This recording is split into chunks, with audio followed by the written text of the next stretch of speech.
Finally, I want to just touch on the Mau Mau, the Kenya Land and Freedom Army, who in pre-colonial times, the British took over the perception and created a certain idea in everybody's mind that these were savages, they were violent, they were thoughtless, they were atavistic, primitive like animals, vermin.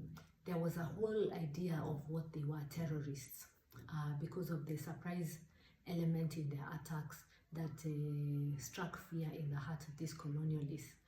But in the post-colonial period, there was also another shift in their perception, where we see that they started to be viewed more like villains, more like troublemakers, and they really didn't receive, quote-unquote, the fruits of their labor, unlike what we see in other nations. So if you think about George Washington, you think about John McCain, you think about James Blunt, all these people who've gone to war or fought wars on behalf of their country, or wars of independence, they are always treated as heroes. They are given different benefits, either health benefits, for example, of employment opportunities, availability of mental health resources, counseling and things like that because of what happened to them in war.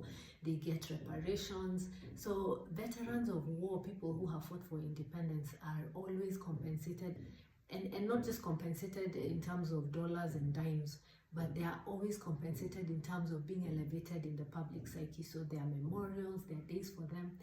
And we have Mashujaa Day, for example, in Kenya, but largely it has always revolved either around a personality and a real compensation or a real audit of those who actually paid the price for our very costly freedom. Today we can be on social media, we can picket on the streets, we can have jobs, we can have businesses, we are very autonomous, very independent. It's easy for us to forget the kind of agitation and struggle that birthed these freedoms that we now take for granted.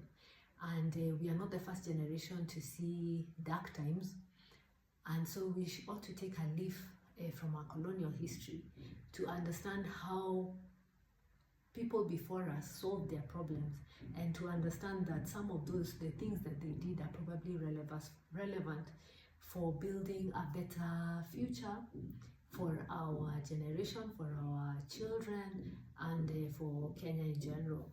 So thank you for watching. Leave me a comment and please subscribe.